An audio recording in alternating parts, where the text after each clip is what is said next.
Mi hijo desperdició todo el dinero del seguro de su padre en una novia que lo abandonó, y ahora que le pido que lo reponga me llama avara por no entender lo que es el amor. Cuando mi esposo murió, a mediados del año 2022, la vida se me partió en dos. Él siempre fue el que mantenía la calma cuando todo se venía abajo y, aunque no estábamos nadando en dinero, dejó una póliza de seguro de vida que nos salvó de caer en un hoyo financiero. No era una fortuna obscena, pero sí lo suficiente para pagar el funeral, ponernos al corriente con la hipoteca y dejar un fondo destinado exclusivamente a nuestro hijo, a quien llamaré de él. Tenía 19 en ese momento y siempre había sido un muchacho sensible, algo inseguro, pero responsable dentro de lo posible. Antes de morir, mi esposo me dijo varias veces que esperaba que ese dinero ayudara a empezar bien su vida, que no quería que se quedara con las manos vacías si algo le pasaba. Recuerdo que una noche, ya enfermo, me dijo que confiaba en que sería cuidadoso y que yo sabía en qué momento darle acceso a ciertas cosas. Yo le prometí que iba a protegerlo. Nunca imaginé que tendría que protegerlo de sí mismo. El primer año después de la muerte de su padre fue un caos emocional para los dos. Yo trabajaba más horas de las necesarias porque no quería llegar a la casa vacía. Intentó regresar a sus estudios comunitarios, pero entre la tristeza y la falta de dirección, terminó abandonando pocas semanas después. No quise presionarlo, pensé que todos procesábamos la pérdida a nuestro ritmo. Y entonces apareció Amber, una mujer un poco mayor que él, que se presentaba como creadora de contenido, aunque yo jamás vi evidencia real de que trabajara. Desde la primera vez que la conocí sentí una incomodidad que no podía explicar. Tenía una forma de mirar alrededor, como si todo lo que veía le perteneciera, y cuando le hablabas parecía que te hacía un favor escuchándote. Por supuesto, estaba hipnotizado. Era como si esa mujer hubiera encontrado el punto exacto entre su inseguridad y su necesidad de atención y lo hubiera envuelto en una fantasía. Lo que empezó como salidas inocentes se convirtió en viajes improvisados, hoteles caros y regalos que estaban muy por encima del presupuesto normal de cualquier persona. Yo notaba que hacía retiros de la cuenta que compartíamos, una cuenta donde estaba el dinero que su padre dejó específicamente para él. Primero fueron cantidades pequeñas, luego comenzaron a ser sumas que ya no podía ignorar. Cuando lo confronté, él se puso a la defensiva de una forma que jamás había visto en él. Me respondió que yo no confiaba en sus decisiones, que él estaba invirtiendo en su relación, que necesitaba libertad para construir su vida y que yo era una mujer fría por no entender lo que era amar a alguien. Esa frase me dolió más de lo que admití. No porque me juzgara, sino porque era algo que jamás habría salido de su boca si no estuviera repitiendo las ideas que esa mujer le metía. Lo dejé hablar sin interrumpirlo, porque sabía que si lo hacía solo iba a explotar más. Insistió en que parte del dinero era suyo y que quería demostrarle a Amber que podía ser un proveedor. Según él, su papá hubiera querido que fuera feliz. Yo pensé en mi esposo, en lo cuidadoso que era, en cómo revisaba 2 veces cada gasto importante, en cómo no le gustaba que nadie se aprovechara de su hijo. Me quedé callada porque no quería mezclar el dolor de mi duelo con la conversación, pero también porque sabía que no estaba en condiciones de escuchar. Las cosas se salieron de control cuando, después de varios meses, el dinero gastado superó lo que yo tardaría años en ganar. No quiso escuchar razones. Decía que Amber lo amaba, que estaban planeando mudarse juntos, que yo solo quería controlar su vida. Él nunca había sido grosero conmigo, así que cada insulto, cada gesto de desprecio y cada frase cargada de enojo se sentía como un golpe directo en el estómago. Y todo mientras veía cómo disminuía el fondo que su padre dejó con tanto esfuerzo. No dormía, revisaba estados de cuenta a las 3 de la mañana, hacía cálculos y trataba de encontrar una forma de frenar la situación sin destruir la relación con mi hijo. El final de esa historia de amor fue tan predecible que me sorprende que no la viera venir. Amber lo dejó por un tipo mayor con dinero propio. La dejó sin aviso, sin explicación, sin nada. Se vino abajo. Regresó a la casa llorando, diciendo que no entendía que había hecho mal, que ella era el amor de su vida y que todo se había desmoronado. Yo lo abracé, lo dejé llorar, y cuando estuvo tranquilo le dije que necesitábamos hablar del dinero. Él pensó que iba a perdonarle todo por lástima. No. Le expliqué que ese dinero no era un regalo, que su padre lo dejó con un propósito, que no podía simplemente desaparecer porque una mujer le pidió viajes y regalos. Le dije con calma que debía reponerlo. No todo de golpe, pero sí poco a poco. Que tendríamos que hacer un plan de pagos y que él necesitaría trabajar para compensar lo perdido. Su reacción fue como si le hubiera dicho que lo iba a desheredar. Me gritó que yo era una avara obsesionada con el dinero, que ese no era el espíritu de su padre, que estaba abusando de mi autoridad. Intentó darme un sermón ridículo sobre libertad, amor y crecimiento personal. Yo solo lo miré pensando en cómo una persona con tan poca vida recorrida podía hablar con tanta seguridad de cosas que ni entendía. Se fue de la casa dando portazos y diciendo que estaba harto de mi energía negativa. Lo que él no sabe es que ya no pienso rescatarlo. No pienso seguirle el juego de víctima. Puede llorar, puede patalear, pero va a aprender. Porque amo a mi hijo, y justamente por eso no voy a permitir que convierta la herencia de su padre en una lección perdida. Esta vez, la venganza no es ponerle una trampa, ni humillarlo, ni castigarlo por capricho. Esta vez, la venganza es enseñarle que las decisiones cuestan y que cuando juegas con fuego y te quemas, no puedes culpar al viento. Actualización 1. Han pasado alrededor de 3 meses desde aquella última discusión en la que salió de la casa dando portazos y acusándome de ser una especie de villana obsesionada con el control. Al principio pensé que, después de expulsar toda su rabia, terminaría regresando con algo más de sensatez, pero no fue así. Decidió mudarse con un amigo que vive a unos 20 minutos de aquí, un muchacho que conozco solo de vista y que siempre me pareció demasiado relajado. Como si su vida avanzara sin rumbo y sin ninguna preocupación más allá de sobrevivir al día. No me sorprendió que lo recibiera sin hacer preguntas. Se llevó apenas un par de maletas, su laptop y una caja con cosas de su papá que siempre ha sido lo único que cuida con verdadero esmero. No intenté detenerlo porque sabía que, si le cerraba la puerta en ese momento, iba a convertirse en una guerra diaria que no beneficiaría a nadie. Me quedé en la sala después de verlo irse, sintiendo esa mezcla de tristeza y enojo que se acopla en el pecho cuando ves que alguien que amas está caminando directo hacia una pared. Durante las primeras semanas, el contacto fue mínimo. Me enviaba mensajes cortos, casi como si cumpliera con una obligación moral. Yo respondía con frases neutrales porque no quería caer en el juego de rogarle ni de vigilar su vida a distancia. Sabía que él estaba esperando que yo retrocediera, que me angustiara lo suficiente como para decirle que olvidáramos el asunto del dinero. Pero cada día que pasaba entendía con más claridad que ceder no era una opción. Lo que me sorprendió fue la velocidad con la que empezó a mostrar señales de que la realidad que había evitado durante tanto tiempo ya estaba mordiéndole los talones. Su amigo, aunque buena persona en el sentido más superficial del término, vive prácticamente al día, y no creo que llevar un invitado inesperado fuera parte de sus planes. A las 2 semanas, me enteré por un vecino que había regresado 2 veces para bañarse a escondidas porque aparentemente la casa del amigo tenía problemas con el agua caliente. No lo confronté, simplemente observé cómo se empezaba a formar ese pequeño colapso silencioso que llega cuando ya no hay distractores que te impidan ver el desastre que tú mismo provocaste. A mitad del segundo mes finalmente hablamos en persona, aunque no fue exactamente una conversación. Llegó sin avisar, con los ojos rojos y ojeras profundas que no eran solo por llorar, sino por agotamiento.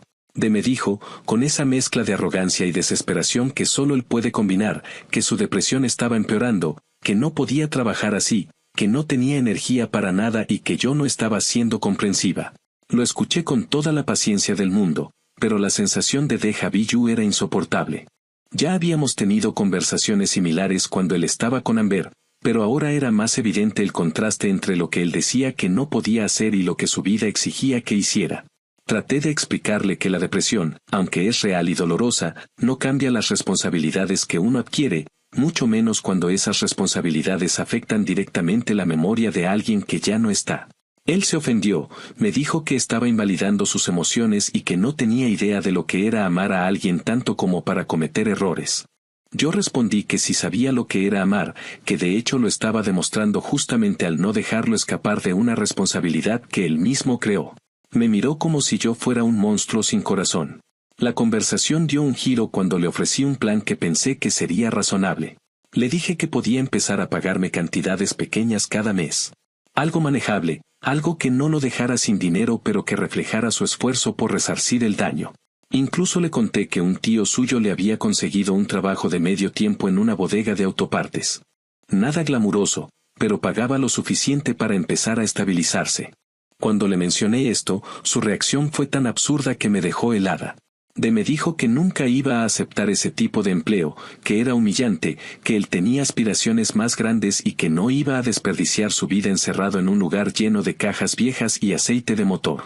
Me quedé mirándolo con un silencio que él interpretó como desaprobación, pero en realidad era incredulidad.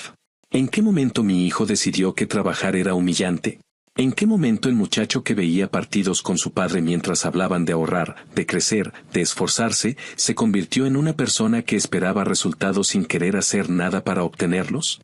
Después de su pequeño discurso sobre dignidad laboral, me soltó otra bomba al decir que necesitaba que le diera más tiempo para sanar y que, mientras tanto, yo debía confiar en que él compensaría el dinero cuando pudiera. Me pareció una manipulación tan torpe que tuve que contenerme para no reaccionar de manera impulsiva.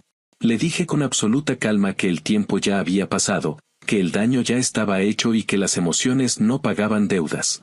Todavía recuerdo su rostro cuando le expliqué que había suspendido todos sus accesos al resto del fondo y que, si no empezaba a pagar en un plazo razonable, iba a formalizar la deuda. No como una amenaza vacía, sino como un procedimiento legal simple, pero suficiente para que apareciera en su historial financiero. En ese momento vi cómo sus hombros se tensaron y su expresión cambió de incredulidad a ira pura. Me dijo que yo estaba destruyendo su vida, que no cabía en su cabeza que una madre pudiera ser tan cruel y que si su padre estuviera vivo estaría de su lado. Esa oración fue el golpe final. No respondí. Me limité a escucharlo mientras repetía una lista de acusaciones absurdas que parecían salidas directamente del guión emocional que Amber le había dejado impregnado. Al final, se fue de la casa como la vez anterior, aunque esta vez no solo estaba molesto, sino también asustado. Y algo en él me indicó que, por primera vez desde que empezó todo este desastre, estaba entendiendo que ya no podía esconderse detrás de excusas. La realidad es que él esperaba que yo cediera al verlo tan vulnerable. Esperaba que el amor de madre fuera lo suficientemente grande como para dejar pasar el daño económico, emocional y moral que provocó. Pero lo que él no sabía es que, aunque me duela verlo hundirse, me dolería mucho más verlo convertirse en alguien incapaz de hacerse cargo de sus errores. Por eso tomé una decisión firme: no voy a moverme de donde estoy. Voy a darle espacio, sí, pero jamás voy a retroceder. Porque si lo hago, lo pierdo para siempre. Esta semana he aprendido que a veces uno tiene que romper la ilusión de armonía para construir algo real. En este momento, nuestra relación está hecha pedazos, pero esas ruinas son más honestas que la farsa en la que vivimos mientras él derrochaba el dinero. Ahora, él sabe dónde estoy y qué espero de él, y yo sé que, aunque duela, lo estoy haciendo por su bien. Tal vez no lo entienda ahora, tal vez tarde mucho en aceptarlo, pero no me arrepiento. Porque, aunque él crea que estoy siendo cruel, la verdad es que esta es la única forma de salvarlo de sí mismo. Y si para eso tengo que cargar con su odio temporal, lo haré sin dudar. Actualización 2. Han pasado alrededor de 8 meses desde aquella conversación en la que le dejé claro a de que no pensaba retroceder ni un centímetro.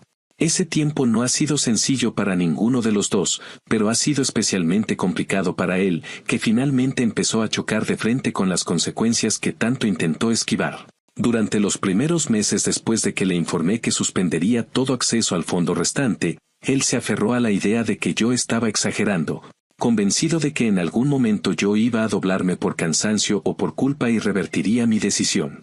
No entendía que cuando una relación llega a un punto crítico en el que ya no hay ambigüedades, la única forma de reconstruir algo es sostenerse firme aunque te parta el alma. Yo podía sentir como él esperaba que yo lo buscara, que le propusiera volver a casa con condiciones más laxas o que olvidara por completo lo del dinero. Pero no volvió a recibir nada de eso, y esa ausencia de indulgencia fue lo que terminó derrumbando la burbuja artificial donde vivía. Cerca del 6º mes, recibí una llamada inesperada del amigo con el que vivía, aunque más que llamada fue un mensaje de voz apresurado en el que apenas se entendía la mitad de lo que decía. El muchacho me explicaba que estaba teniendo problemas para cubrir su parte del alquiler, que había estado atrasándose desde hacía tiempo y que, aunque él quería ayudar, no podía seguir absorbiendo los costos. No era una petición de dinero ni una acusación, más bien sonaba a alguien genuinamente preocupado por no saber cómo manejar la situación. Agradecí que fuera honesto, pero también me quedó claro que lo que estaba viviendo mi hijo era el resultado directo de sus propias decisiones. Durante años insistí en que la independencia no consiste en vivir fuera de la casa de tus padres, sino en aprender a sostenerte sin que nadie esté detrás recogiendo tus pedazos. Ahora estaba experimentando eso de la manera más cruda posible. No quise intervenir con dinero, pero sí quise saber más, así que días después hablé con una vecina que casualmente trabaja en la oficina donde se procesan algunas solicitudes de vivienda en la zona. Ella no me dio detalles específicos porque no podía, pero sí mencionó, de forma general, que varias aplicaciones recientes habían sido rechazadas por historial crediticio insuficiente o negativo. No necesitaba que me dijera nombres. De ya había intentado mudarse con su amigo a un apartamento más grande, pero algo en su actitud me decía que las cosas no habían salido como esperaba. Lo confirmé cuando él vino a la casa sin avisar, visiblemente alterado, casi temblando del enojo. Apenas cruzó la puerta empezó a quejarse de que su solicitud había sido negada, que era injusto, que no tenía por qué estar pasando por eso, que todo se estaba volviendo un desastre. Yo no mencioné nada de lo que sabía, solo lo escuché mientras él descargaba su frustración sin filtrar. En un momento me miró con una mezcla de resentimiento y súplica, como si quisiera que yo resolviera todo por él. Le expliqué con calma que aquello no era una sorpresa, que ese resultado era justamente lo que yo le había anticipado cuando le dije que formalizaría la deuda. Su reacción fue explosiva, pero era un tipo de explosión que ya no me intimidaba. Me gritó que yo había arruinado su vida, que si él no podía avanzar era porque yo estaba empeñada en demostrarle que tenía el control absoluto. Me acusó de ser despiadada, de no importarme su bienestar, de querer verlo hundido. Me dijo incluso que si su padre estuviera vivo, estaría horrorizado con mi comportamiento. Esa frase, que antes me habría roto, esta vez me provocó una calma inesperada. No porque dejara de doler, sino porque entendí que la estaba utilizando como un salvavidas emocional, como un último intento por sacudirme lo suficiente para que yo lo liberara de responsabilidad. Respondí con firmeza, pero sin gritar, que si su padre estuviera vivo lo que realmente estaría es decepcionado de verlo evadir una consecuencia provocada por sus propios actos y escudarse en sentimentalismos para justificar un daño tan grande. Se quedó callado por primera vez en meses. Esa noche, después de que se fue, recibí un mensaje del mismo amigo donde me decía que había regresado completamente abatido, que había tirado su mochila en el piso y pasado horas en silencio. También me dijo que, sin buscarlo, había escuchado parte de una conversación que detuvo con alguien por teléfono. Me explicó que no quería inmiscuirse, pero que le había sorprendido escuchar el nombre de Amber. Al parecer, ella lo había contactado de nuevo. Según lo que logró entender, Amber le había enviado un mensaje diciendo que las cosas no iban bien con el hombre por el que lo había dejado y que necesitaba hablar con él porque lo extrañaba. Mi hijo, con el corazón roto todavía muy fresco, no sabía cómo reaccionar. Me sorprendió que el amigo mencionara que estaba avergonzado, que repetía que había sido un idiota, que no entendía cómo pudo ser tan ingenuo. Aún así, yo no intervine. Sabía que cualquier comentario mío sería interpretado como un ataque, aunque no lo fuera. A mediados del 8º mes decidí finalmente formalizar la deuda como había prometido. No para castigarlo, sino porque era la única herramienta que tenía para demostrarle que los límites no son amenazas vacías. Contraté a un abogado para redactar un acuerdo de reconocimiento de deuda familiar y lo registramos de la manera adecuada para que tuviera validez. Cuando le informé a pensé que iba a reaccionar peor, pero su respuesta fue completamente distinta a lo que esperaba.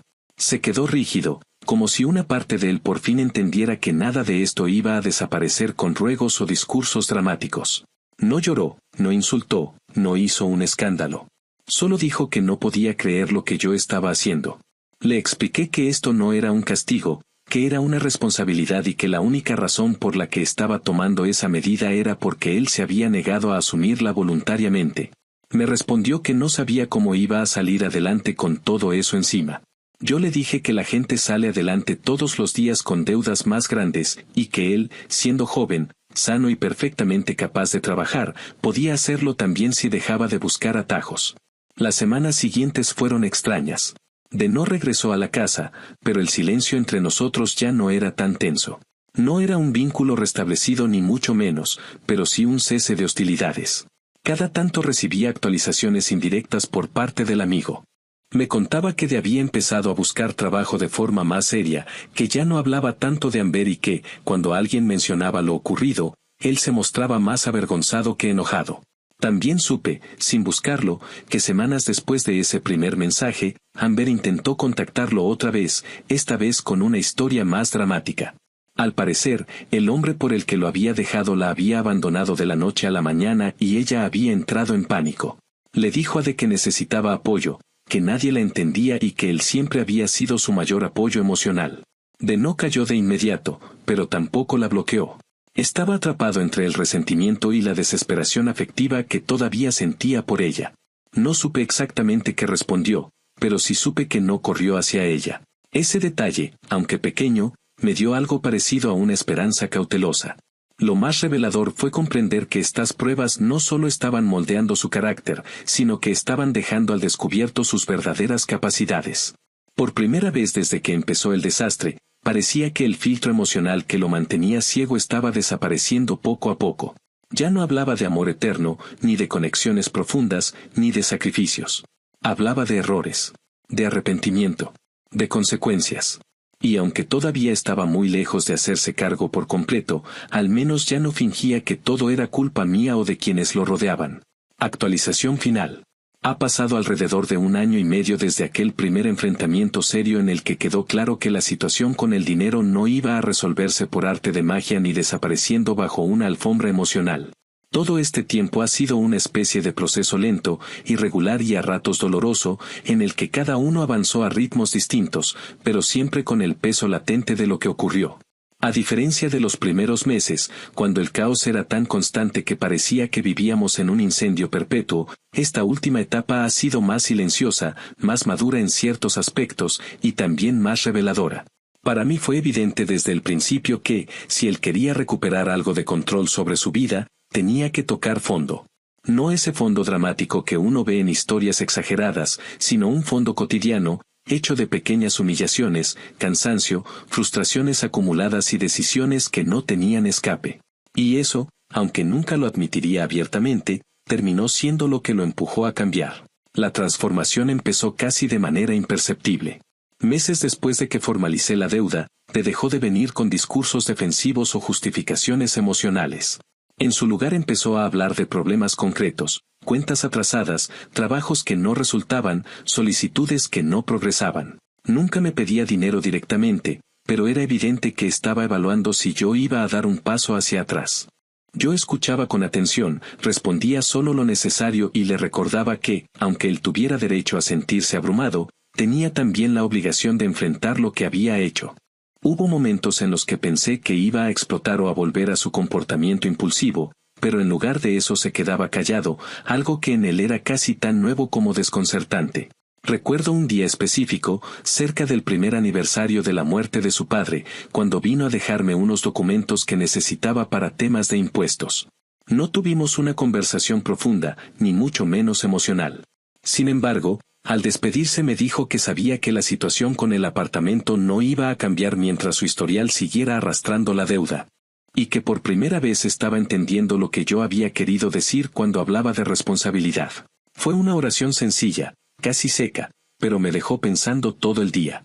Ese no era el muchacho que me gritaba que yo era una avara incapaz de comprender lo que era amar.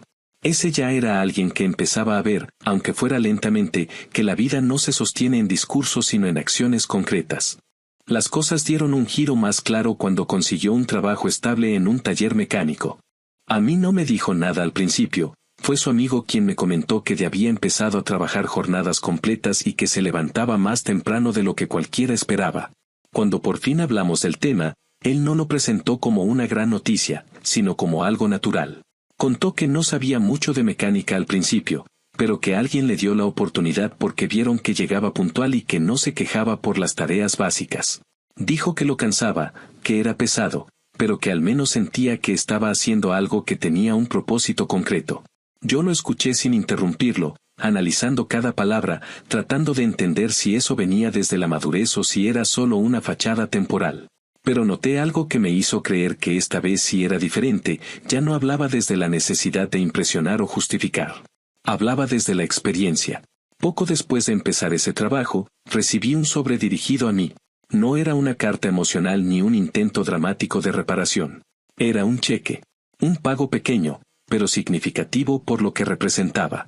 En la parte de atrás, en una caligrafía que siempre ha sido un poco torpe, había escrito que era el primer pago de la deuda. No me dio un discurso el día que me lo entregó. Solo comentó que quería dejar constancia de que iba a responsabilizarse, aunque tardara mucho tiempo. Era la primera acción real en más de un año que demostraba que, por fin, entendía que el daño no se reparaba con promesas. Lo recibió con la misma seriedad con la que yo lo deposité. A partir de ese día, los pagos continuaron. No eran grandes cantidades, pero llegaban puntuales, sin excusas ni explicaciones que sonaran a victimismo. Fue en ese mismo periodo cuando ocurrió algo inesperado. Amber volvió a aparecer, como si la vida tuviera un sentido del humor particularmente retorcido. Según escuché por medio de su amigo, ella lo contactó diciendo que necesitaba hablar, que había cometido errores, que nadie la entendía, que había sido injusta con él. No me contó nada directamente, pero más tarde, cuando vino a entregar otro pago, mencionó que alguien del pasado había intentado meterse otra vez en su vida. No mencionó su nombre porque no hacía falta.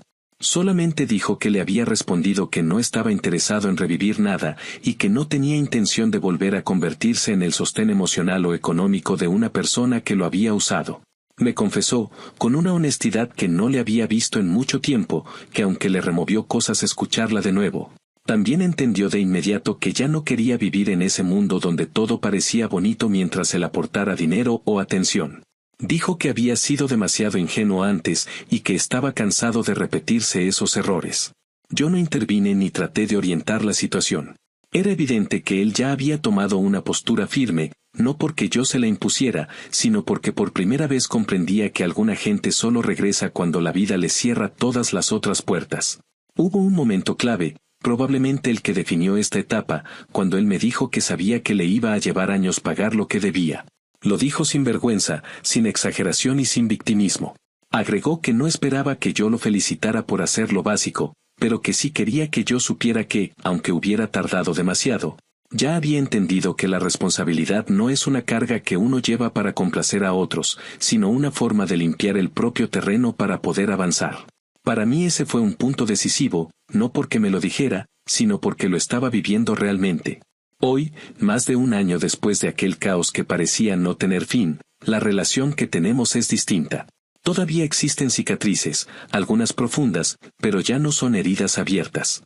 Hay conversaciones más pausadas, silencios que no se sienten tensos, interacciones que no son intentos de manipulación ni defensas desesperadas. Está construyendo algo parecido a una vida adulta real, tiene un trabajo, ahorra lo que puede, paga lo que debe y dejó atrás a la gente que lo hacía hundirse. No digo que sea perfecto ni que ya haya resuelto todos sus problemas, pero al menos ya camina hacia adelante sin buscar culpables detrás de cada tropiezo. Y yo, desde mi lado, he aprendido que ser madre no significa rescatar siempre, ni perdonar todo, ni suavizar el mundo para que tus hijos nunca se lastimen. A veces significa dejar que se quemen para que entiendan que el fuego existe, aunque duela verlos arder.